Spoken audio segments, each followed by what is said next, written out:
என்ன ஆச்சு இந்த வின்சிக்கு? எப்பவும் ரெகுலரா பெண்கள் கூட்டத்துக்கு வந்துடுவா. இப்போ என்ன 2 வாரம் ஆளவே காணும். என்ன பிரச்சனைன்னு ஒன்றும் தெரியலையே. ஃபோன் பண்ணாலும் இந்த பிள்ளை ஃபோனவே எடுக்க மாட்டேங்கி.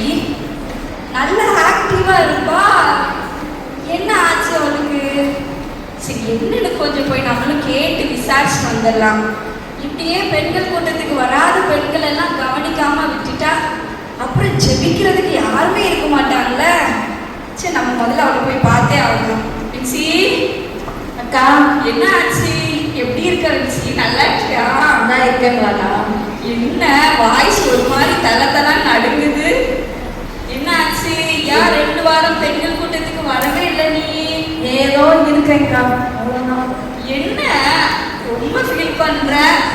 ஏதோ உனக்கு கஷ்டமா? ஆமாக்கா, ரொம்ப கஷ்டம்தான். என்னமா ஆச்சு? என்ன பிரச்சனை? என்னால் முடியலக்கா.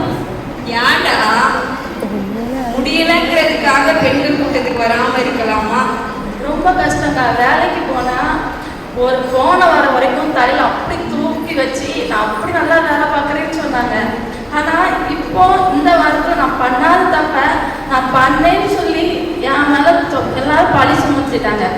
அது மட்டும் இல்லை, என் கூட நான் சந்தோஷமாக இருந்துச்சுல, நல்லா வேலை பார்த்துச்சுல, என் ஃப்ரெண்ட்ஸ் எல்லாருமே அவ்வளோ சந்தோஷமாக வந்து பேசினாங்க. இருந்துச்சுன்னா அவ்வளோதான் வந்து ஹெல்ப் பண்ணுவாங்க, அப்பெல்லாம் பண்ணாங்க. ஆனால் ஒரு பிரச்சனைன்னு வந்தோடனே யாருமே என்கிட்ட வரலக்கா.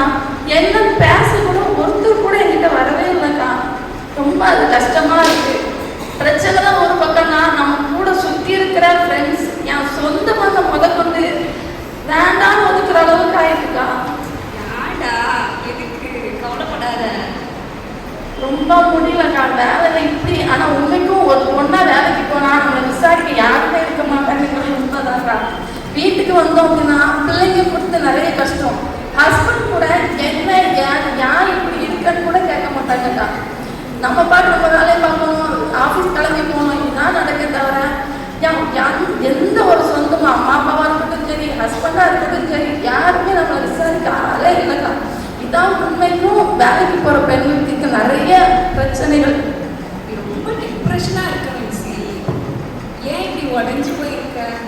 நீ எப்படி ஜெபிக்கிற ஒரு பிள்ளை, நீ எப்படி உடஞ்சி போயிட்டனா மற்றவங்களுக்கு எப்படி நம்ம சாட்சியாக இருக்கிறது?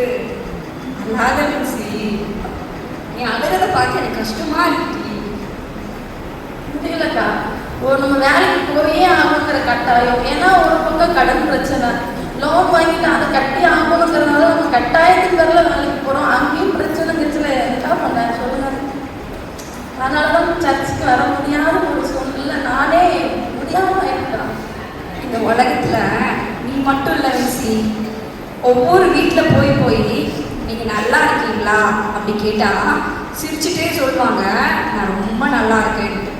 கொஞ்சம் உள்ளே போய் டீப்பாக விசாரிச்சா உன்ன மாதிரி 1000 கவலைகள் அவங்க எல்லாத்துக்கும் இருக்கும். இன்னைக்கு இருக்க நிறைய பெண்களுடைய சொல்கிற ஒரே வார்த்தை என்ன தெரியுமா? என்னெல்லாம் விசாரிக்க யார் இருக்கா? நீ நல்லா இருக்கியா? நீ சாப்பிட்டியா? நீ என்ன பண்ணுற? இப்படிலாம் கேட்க கூட எனக்கு யாரும் இல்லை. இன்னைக்கு நிறைய பெண்களோட எமோஷனல், நிறைய பெண்களோட கண்ணீர் இதுதான் இருக்கு. ஆனால் நான் ஒன்று சொல்லட்டா, நீ எந்த இடத்துல இருந்து விட்டு வந்தியோ அந்த இடத்துக்கு நீ ஒரு தடவை திரும்பி வந்துற. அடிக்கடி ஆலயத்துக்கு ஓடி வந்த நீ இப்போ விட்டுட்ட பார்த்தியா? மறுபடியும் அதே விட்ட இடத்துக்கு நீ திரும்பி வந்து பாரு. அங்கே ஒருத்தர் இருப்பார், அவர் ஃபர்ஸ்ட் கேட்பார், எப்படி இருக்காங்க சி, நல்லா இருக்கியா அப்படின்னு ஒன்று விசாரிப்பார். அவர் விசாரிக்கும் போது இந்த உலகம் நமக்கு ஒரு பெருசாவே தெரியாத. வாயேன் இன்னைக்கு வந்துடுறியா, என் கூட வா, நம்ம போலாமா? அவங்க